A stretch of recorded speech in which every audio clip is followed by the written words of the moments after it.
Hello, viewers. Good day to you all. You are welcome back to our YouTube channel and also those who are following us on Facebook. If you could remember, in our previous class, we stopped at elements.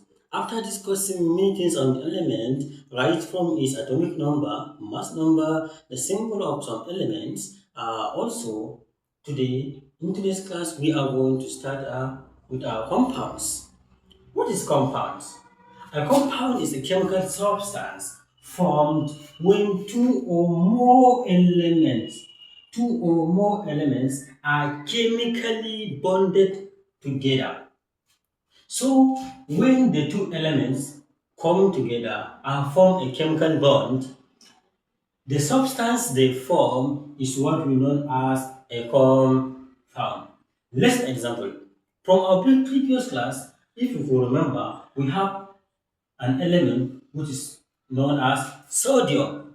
Sodium is an element if another compound called chlorine form a chemical bonding with this sodium, then they will produce something which is also referred to as sodium chloride. And this sodium chloride is a substance, and the substance which is called a compound. And now, look at this. We say a compound is a chemical substance formed. This is a chemical substance formed. When what? When two or more elements, one, two. So these are the two elements are chemically bonded together.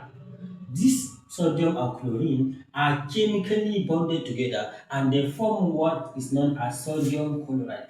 So any substance that is formed due to the combination of two or more elements, that thing is referred to as compound. Let's say we have C6, H6, H12, and O6.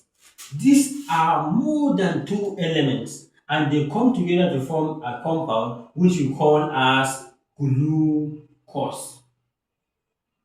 Glucose. So any compound that is formed due to any substance that is formed due to the combination of two or more elements is what we know as compound.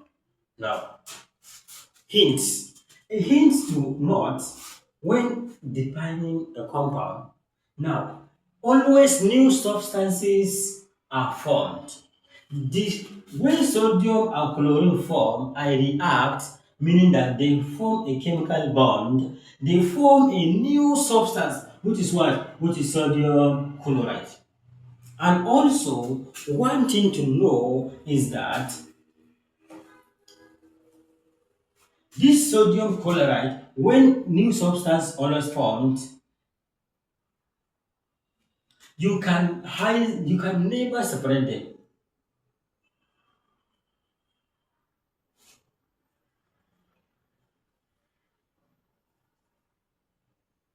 They cannot be easily separated. If you form a new substance, that substance you cannot easily separate between the sodium and chlorine that already form sodium chloride unless you undergo some critical chemical equation, chemical reaction. So also always they are always in the same ratio. Now, what we mean by this statement is that always they are always in the same ratio, meaning that if you see water like this is the chemical compound of water, chemical symbol of water. And this water compound, wherever you go in chemistry, as far as chemistry is concerned, irrespective of even where you go, water will remain as H2O. Nothing will change it. Also, you can't refer H3O as water. That is to tell you that they are always in the same ratio. Even if you find water in some reactions or wherever you see CO2, this is known as carbon dioxide. And carbon dioxide, you can never say this one is carbon dioxide. Carbon dioxide is always CO2 wherever it is CO2. So that is what compound is talking about, always in the same ratio. This is to tell you that these new substances that will form, they will be always in the same ratio, and also you can't easily separate them. So now we are talking about compound. What are examples of these compounds? What are the examples of compounds? Now, water is an example of compound. Salt is an example of compound. Glucose is an example of a compound, and also we have many other compounds among. So now I'm going to show you a summary table that will give you a detailed information about example of compounds, like from all, right from the water, salt, glucose, and other examples. Now, let me show you the table I mean. As you can see, these are the example of compounds: water, common salt, sand, chalk, and another name for this chalk is marble, then sugar. Now, what are the constituent elements that comes together to form these compounds? Water, common salt, sand, chalk, and sugar. Now, let's see the constituent elements. For water: hydrogen and oxygen are the elements that comes together to form a chemical bond and produce what we know as water. Also, for common salt is sodium and chlorine that form a common salt. Also, for sand is silicon and oxygen that form sand. Also, for chalk is calcium, carbon, and oxygen. Also, what form a sugar is combination of carbon,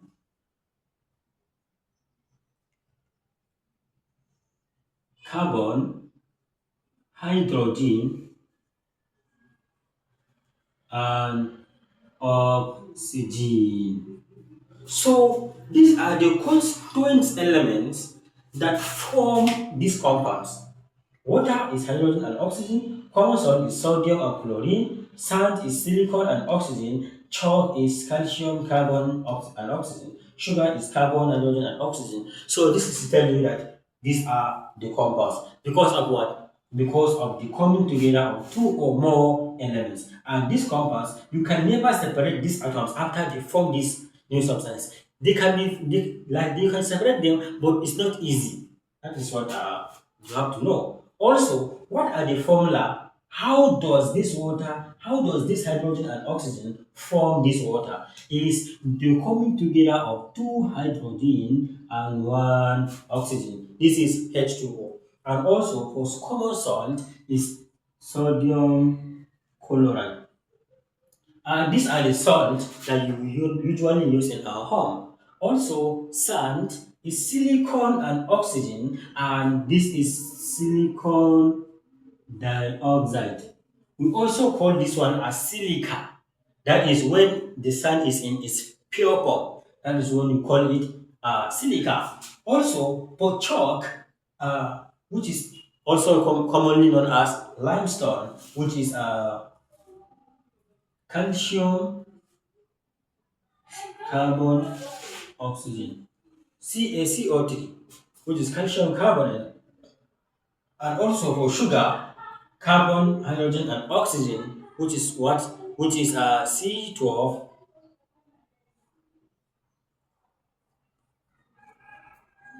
H22, and O11. And this is known as sucrose, which is disaccharide.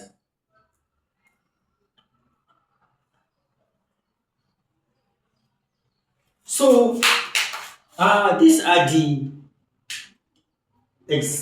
correct and easiest simplified example on how to understand what compound means. These are the compounds and these are the constituents. If you say constituents, mean that the individual elements that come together to form this compound. And also this is the formula for each of these compounds.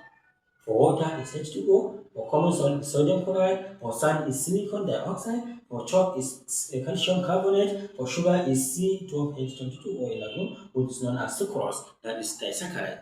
So if you enjoyed this video, don't forget, like this video, comment, ask your question, whatever you don't understand, just ask. Also, share this video and don't forget to follow and subscribe our YouTube channel. Thank you. Thank you for listening. God bless you all.